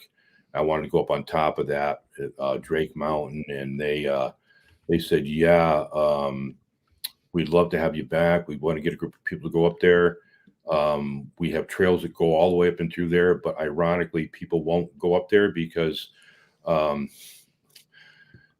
something keeps tearing down their markers on the tree. Oh, imagine that. Imagine that. Put up a marker on the tree, like maybe a tack or whatever. Dark, so you can find your way around. They said everybody kept getting lost up there. I don't know how you get lost on top of a mountain. I mean, you get at the top of the mountain, there's only one way to go, but that's okay. I'm sorry if they're listening and they hear that, but in any case, something keeps tearing down their marker. So maybe they put a little fear in them, and they're just looking at it like, when you get out there, if you start panicking when you get into the deep woods, you're more likely going to get lost. Okay. Absolutely. Yeah, it's going to happen too. That's a great question. I was talking the other night with somebody. We're talking about the missing 401. And again, that's another topic, probably for another day. And I had just laid out my thoughts on it. Some people were trying to say, oh, it's all Bigfoot related and cryptid related. I said, you got to stop, put on the brakes. When we talk about the missing 401 in the forest, in the mountains, I imagine cryptids are related. I imagine if you're into UFOs, aliens, that's related. I imagine the human element, because in my opinion, I'm more scared of a human being in the woods or the forest than, frankly, any cryptid. Unless, of course, it's Dogman. That's another topic, right? Yeah. And also, you just mentioned, though, if you got the average Joe that is unfamiliar with the woods, 401 also could be attributed to people that just have no business being in the woods. They've got no sense of direction. The woods to some people look the same. People like you and I or BRANDI, we can tell different marks in the trail. We can tell different trees and different pathways. We kind of have that sense. But if you've never been on the mountains or the woods, I can easily see that being another part of it. So I think it's all Right. combined. I wouldn't recommend someone to go out in the woods by themselves for the very first time looking for Bigfoot. No. No. No. Panic can do a whole lot of things to your own psyche when you're out there. I mean, once you're in the woods and then you start panicking because you don't know where you are, then everything looks the same. Mhm. When I was a young kid, that kind of happened to me. I wasn't very far from where I should be, but I started to panic, when I got out there because I couldn't determine which way I came in. So I just got lost right there. I Exactly. just sat there and cried. Well, my brothers heard me crying and they're like, "You're not that far."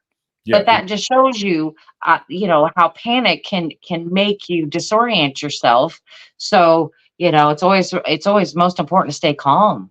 Yeah, the warden used to ask us to go into certain areas. One of them was we called 1,000 Acre Swamp, and he wouldn't even go in there, because of the mountain laurel and everything else. And Mhm. we would go in there because there was lost hunters in there, and we would always find them in there. And Right. I can tell people what it's like finding somebody that it's lost. I can tell them what a panic mode is, but you really, it's hard to really experience that because some of these people, I mean, you're talking that they are completely dehydrated. They are white as a sheet of white paper, and they are like, you can tell them, hey, I want you to get down and do 20 sit-ups, and they'll get down and do 20 sit-ups to obey you because you're their way out of there. They're freaked out, completely. Right. They're unprepared when they go in. They're looking around. You're not going to have anybody come in there looking for you if you're lost.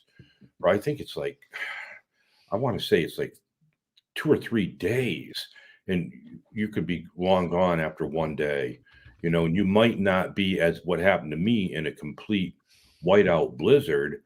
I wasn't, Mhm. in the end, I wasn't probably even 20 yards away from an old fire road, and I never seen the fire road because I was Yeah. starting to panic. But Yep. I calmed myself down. I was able to see it. Otherwise, I would have crossed it and walked right into another set of swamp and never to come out of there. But that's the thing is people, there's so much that plays part in that when they see Yes. something, they panic. They say they don't. They say, well, I would never panic. Well, you're in Yes, the you car. will. I think you might panic a little, Yeah. you know? Absolutely. Mm, Absolutely. oh, Because we had the discussion. Ernie, you and I, we were talking about going into the woods, and you were talking about a GPS on my phone, and I was talking about some of the areas that I go that phone service right, there isn't any. right. So, always have a compass and make sure you mark your spot with your compass when you leave and then where you need to get back to. I mean, Mhm. that's one of those things that will help. Um, but the panic is the real problem, I think, out there. It is. It is. Once you start panicking, I mean, look at all them horror stories where all those college kids are inside the house and somebody somebody comes in to kill them. What do? They panic and they all run right into them, or they run Uh, into the room they can't get out of. They run up the exa- stairs and lock yeah. themselves in the bedroom, and No, they they don't lock think. themselves in the Well, bathroom with yeah, the well, no windows. they do. Well, I was gonna. Bathroom was the first choice, but what's even more ridiculous is they'll go into the bedroom that has windows, and they don't think to go out the window. First of all, you don't run upstairs if there's something in your house or somebody, right? Mm, no, Or you run into find the your nearest garage. exit. It always cracked me up about that commercial. They always run around Halloween about the guy that's like running around chasing the high school kids around, and Yeah. they all Mhm. run into the shed with all the knives hanging, but they bypass the running car. Hmm. Hmm. Right. Come on. Yeah, exactly. Yeah. Or now that we're talking about scary movies, my favorite one is they have the keys to the car, but they can't get the key in the door because they're shaking so bad. Yep. So Yep. it's like, well, yeah, okay. Well, there's an interesting thing too about that area that I just found out about 2 days ago. There's a guy that does research there, is kind of like his hobby. JJ Squatchman is his name, and he's been getting accounts lately. And this is a thing like Rob was saying. I mean, Bigfoot's one thing, but dog man, I'm not, no, there would have been saying and butts about it if I had a 12 gauge pointed at it. No, you're gonna blow it away. That's true. That's true. And if I would have been put in that situation, I don't think I would have even hesitated. I mean, that's just saying in my own opinion. If it were a dogman, I don't think I would have hesitated. You're looking at a guy right here that I would have unloaded, reloaded. I would have shot that all up, taken my handgun out, emptied that, reloaded, emptied that. But anyway, what he came across was there's another reservoir just a couple miles from there. It stretches out into Connecticut. And the DPW, some of the DPW people, they worked for the towns that they lived in, really small towns. And they would have a gate access key to get in. It was just a steel gate that you could just unlock with a chain and go in there. And he just sent me this now. And he was telling me that it's a reliable source. They've seen Sasquatch in there many times. They weren't bothered by it. But they also seen something else. And they won't. The ones that are still living will not go back in there. Will not. They said there is other creepy animals that live in there, or weird animals. They won't go back in there. Wow. And it makes you wonder what's in there. Well, I can imagine. When you see something like that, how do you describe it to Sibylla or somebody? What is the words? Because your mind doesn't want to allow you to say it was a werewolf, or it was a giant German Shepherd, a big Easter bunny. Your mind doesn't want to allow you to. It just doesn't sound right. Your mind is going to shut down at the point that your mind was trying to make itself up when you first had your encounter. So every time you tell your story, that's when you're probably going to start breathing again, and your mind is going to. That's where that little skip in the record is. When you buy one of them records and you jog a little bit, so it just goes, and it'll play the same verse or whatever again. Right. That's what's going on. Okay, you've got to get beyond that by keep talking about it and have somebody like Sibylla do that for you to show it to you so that you can say that's so difficult for the mind to get over. Right. Do you think that it would have been, the outcome would have been different in your encounter if there had been you had somebody with you? Do you think it would have gone differently? That's a good question. It would all have depended on who it was. The only person that I could absolutely positively think of would have been my brother, who hunted with me for many, many years. And we had all hand signals and maybe a tiny whistle. He would have been probably on my 7 o'clock. He would have remained on my 7 o'clock, knowing what I was tracking. We hunted a lot together. And had he been on my 7 o'clock, probably about 50 yards back, which would have been appropriate, he would have been swinging around behind this thing that was on the tree. So perhaps, but that's just, I'm just saying that's a possibility. I guess you're right, though. I mean, I would have to, in that situation, I used to hunt all the time, and I would have to hunt with somebody that I trusted, that had the same, mindset that I had. It's like riding a motorcycle. If you ride a motorcycle, or have ever ridden a motorcycle, when you're going to ride two side by side in the same lane, you're going to have a lot of trust. That yes, absolutely. Panic if something comes out, that they know exactly what to do, and they're not going to be an idiot and accidentally come over to you and plow you out into the middle of oncoming lane. You have to have that feeling that you know what they're doing and they know what you're doing as you're going through. When you're hunting, it's the same exact thing. You're working as a team, and that we have to be cognizant of with these things. They are a well-oiled machine when they're hunting. They know everything that's in those woods.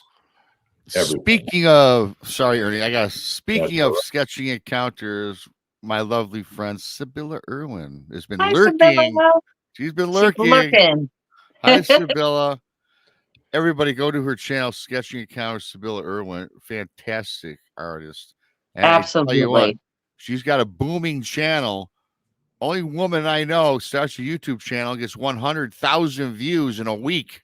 That's how great she is. Well, how could she not? How could she not? Sibylla Irwin, if you haven't subscribed, go subscribe to Sibylla Irwin, Sketching Encounters. I love you, Sibylla. I'll tell you what, Ernie, you haven't seen this. Since she's in the chat, I'll do this service. I hope so. We did this. We did a rendition of my encounter we talked about. I don't know if you've seen it. I'm going to show you. Yeah, we talked about this one in depth. We talked about, I don't know that you've seen it. Sibylla's here. I'm going to grace her with her fantastic artistry. I had a Bigfoot that looked like a humanoid, or a decrepit person, a person with Down syndrome, a person dysformed. And then he metamorphosized, as I was explaining, to a demon. Now, we're not going to get into that, as you know, what my thought is on that, but I got to show you something she did. And there's the before when I seen this thing. You might not have heard the story. Bottom line, very quickly, I saw it 90 feet away, standing from my boat at the shoreline. This is what I saw. And I was 90 feet away. That's close. That's from Sibylla. Oh. And we took a lot of time to put this together. This is about 93, 94% accurate. As I mentioned earlier, you had to be there to get 100%. But this is what I saw, everybody. Wow. That is, yeah, because we talked about your encounter over and over and over, and you know, tearing it apart and all this other kind of thing. But I'm telling you, what you described when you said that the person seemed like they had Down syndrome or some other issue, by the scars or anything, it could have been, you know, who knows. But it looks just like that. Mm-hmm. Yeah, exactly. Yeah. If you were to describe it, I would have chose that photo right there. Well, I know, Brandi, you're the only person that's told me that, and you have a great mind, great vivid imagination. Because you know, for years I've been trying to tell this to people. Mm-hmm. This is what I saw. This is what I saw. And now Ernie and everyone, maybe you're seeing this for the first time. I don't know, people in chat. Then this is what it metamorphosized into, man.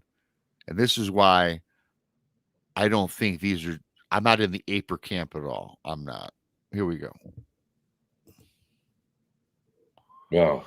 It drops its jaw, exposes, look how taut the skin gets, deep dark eyes, and then it lets out this yell, screech, and roar, or in unison, projected at me. And at the time, my girlfriend was on my boat. I got stunned. I got paralyzed. My girlfriend flips off the boat.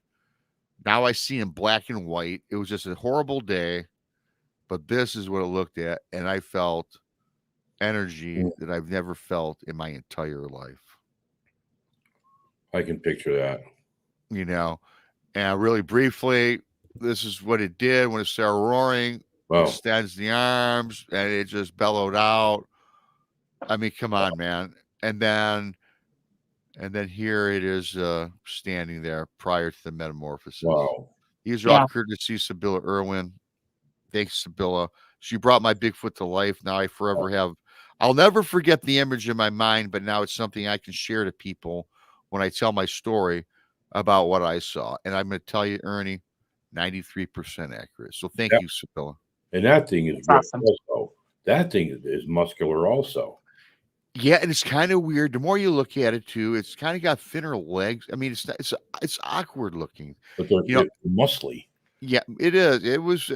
I tell you what, it was all 4 foot in diameter, all of it. How tall? Like I always say, about 9 foot. And I always use the trees, because if these trees are pretty tall, you can see where this tree is here. The first limb right there is like right below his head. So it's. Again, we were talking about putting a cigarette lighter down on a trap. Right. Yeah. So, you know, so that's my guesstimation. It could have been tad shorter, tad taller, right. but it was every bit of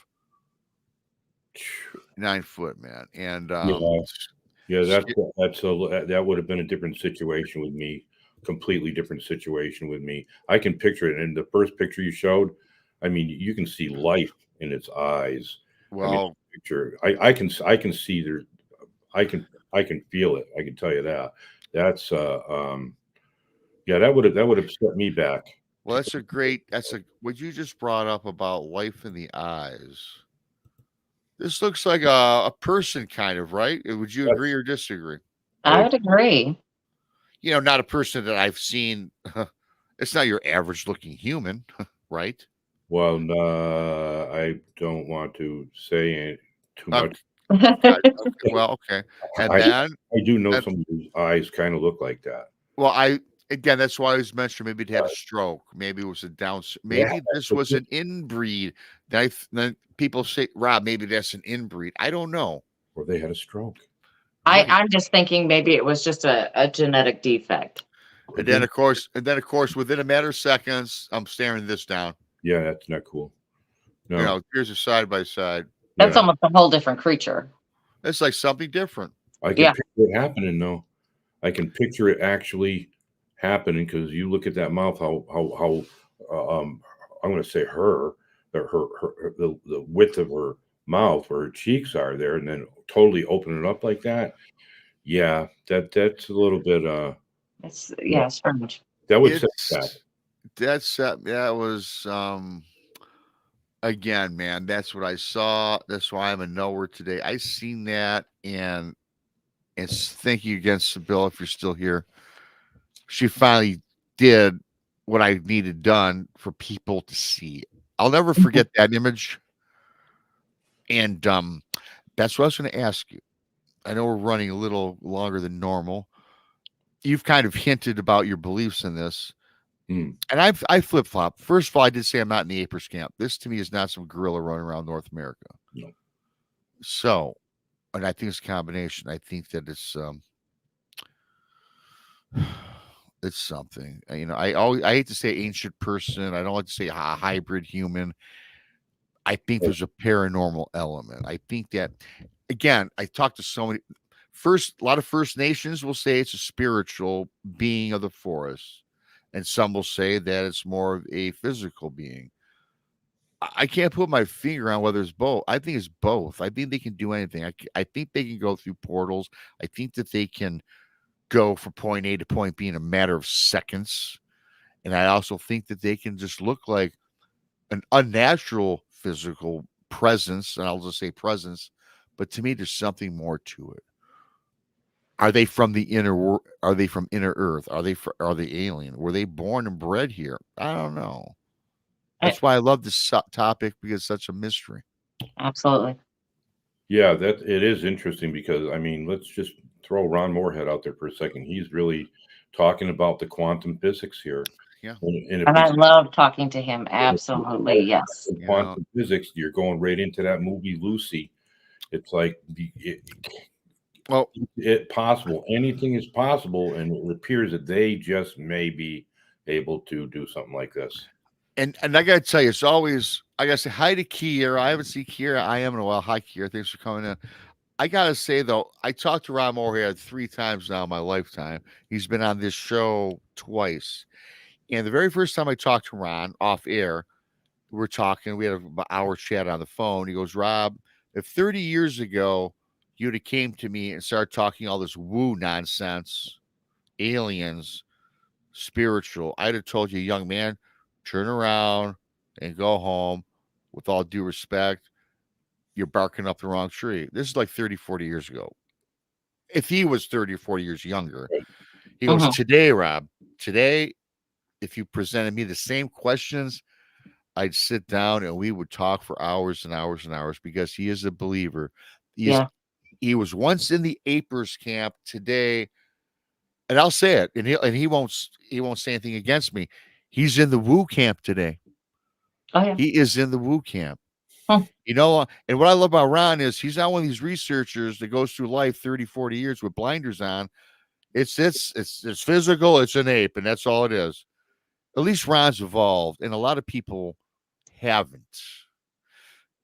And a lot of these same people have never seen Bigfoot before, despite doing it for 30 years. Right. Because they don't have a closed mind. I think it has a lot to do with our ancient ancestors, our First Nations, and us. I hear another show right here, Rob. I hear it. It's kind of like you do. I saw a question earlier about why do some people see him and why don't some people see him, I guess, in a show. I mean, because we're talking about people who have one experience, but then it kind of just snowballs. Like then they have another and another and another. And I mean, could it be something in our human genetics, in our family genes? Could it be because we open our minds to it? That's a whole nother show. That's something that I was watching and listening to for many years because I want to know why this happened to me. Because somebody asked me a very simple question, and the question was, where were you and what were you thinking? And I took that literally like I think I should probably be asking every single person that's had an encounter, an eyewitness encounter that I get to speak with, what they were thinking prior to this, and every single one of them pretty much all say the same thing. It was their frame of mind. Carrie Arnold. I don't know if you guys knew Carrie Arnold at all. I did. I know about Brandy. I knew of him. Yes. His frame of mind prior to all of this, if you understand his family history and everything, and why he went out there, was the same frame of mind as me. When I go out in the woods, I find a lot of peace. I'm at one with everything that's out there. You go out fishing, you're at peace, and you want to catch something. And the thing of the sad story about Carrie was when he had his encounter. That's one show I got to tell you guys a little something. The Carrie Arnold encounter video. When I had a bad experience, and he's the first show I came across where I'm like, wow, this guy's now where I'm at. First one I found. There's several other ones I met text a little later. Mm-hmm. Everything I found that video on Thanksgiving a long time ago, right around when I had my encounter. And I make it a point to watch his encounter story every Thanksgiving for me, because, and the sad thing about Carrie is he never went back in the woods for a decade after that encounter. Yeah, I had a chance to speak to Carrie before he went on his first show, and we shared with each other. And I understand why he was going out there and everything. And when this happened, that's the way that it hit me. I had not gone back in the woods because I didn't know, is there more to it or anything else? But his encounter was quite frightening, like yours, Rob, how it ended like that, but you hear all those similarities when he first seen it and what he thought that it was. And as it was coming up and standing in front of him, and the way that it reacted to him, it was quite angry. Mm-hmm. And the sad part, I don't want to drag that horse anywhere. The sad part about Carrie is he was pretty much the last of his family. He only left behind his kids and his wife.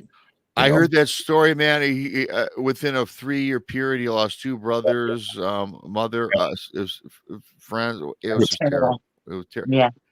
Terrible. And then again, I don't want to belabor the point, but he's dearly missed. He was a friend, and I miss him.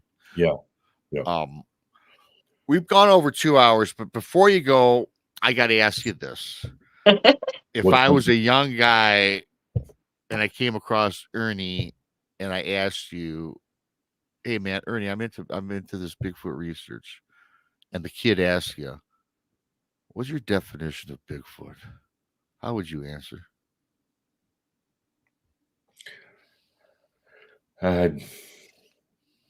Tough question, I know. I tell them to watch the show, actually, because there's so much there. You know that. What's my definition of it? My definition is to be able to describe it. It'd be like describing a dog or something like that. What it can do, we're gonna have to go into the woo. There's so much there. Is I wouldn't be able to sit down with anybody and talk to them 20 minutes. Well, I purposely asked you that because I knew that's the response I would get. You don't have it. There's no definition. There's no fact. There's no proof. We'd be all over the board. It would take us. It's a whole show. 24 hours. Okay. I could do a show with the girls and yourself and a few others and say, here, tonight's show is the definition of Bigfoot. It would probably have to be a 3-part miniseries. Yep. Yeah, for sure. Yeah. Absolutely. Mm-hmm. Mm-hmm. Mm-hmm. There'd be a lot of people watching. It would be arguing too. Well, yeah. Well, we don't get a lot of arguing in our community. Well, when I say our community, our tight knit group of myself, the girls, Tex, Josh, Barton, we're all on the same wavelength. Mhm. And our chat people are very cool, and they get it because everyone in our chat are open minded and open to new ideas, new theories. There's no bickering. We're not little people like a lot of those little people out there, and I'm not talking about the ones out in the forest. We're not on the schoolyard. That's right. Is there any place we can find you? Do you have a website or anything? Because we're going to cut this. It's been over 2 hours. It's fantastic. If anybody, Facebook, you let us know. Usually, the witness protection program locks me up every night. Location. Yeah. There you go. No social media for you. Yeah. Well, you know what? I know another guy that does no social media. Rob either. and talk to Rob and leave a message, and I'll get back to you. Yeah. Or whoever show that you've seen me on, and I'll try to get back to you. Absolutely. The people love this show. I love this show. I had the fortunate. This is the second time I got to talk with you live on YouTube. The other one was on. If you liked this show, watch. Well, everybody coming in later, watch the replay and go to the Blondes and Booze. Me and Paranormal Paul had talked with Ernie and covered a lot of other different things. This was cool because both shows are different, so it was awesome. The encounter was of course the same, but there was other things that we talked about, which was awesome. I want to thank everybody for subscribing to Bigfoot Mission Rob. Subscribe to the Blondes and Booze podcast on YouTube, Texas Front Porch, Barton, Nunnally, and Humanoids. And my buddy, Danny Staten. Go subscribe to Danny. He was on last Tuesday. That was a great show. Danny's got like 25 channels, for God's sakes. If you're into whatever you're into, he's got it for you.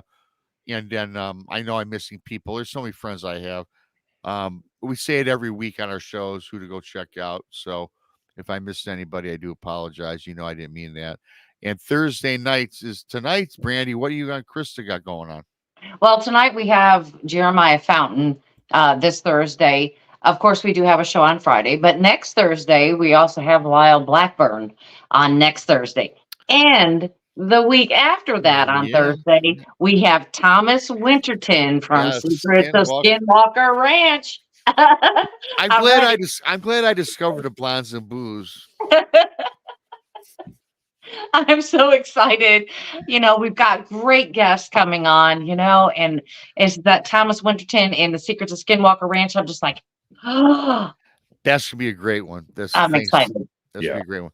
Ernie, once again, thank you so much. Thanks to everybody. Thanks to No for the super chat. Thanks for the new subscribers, the likes, the shares. Share it out. Let people know about all of our channels because they are great if you like the truth, and that's what we're all about. Thanks once again. We'll see you next time with BMR, BRANDI, and the rest of us.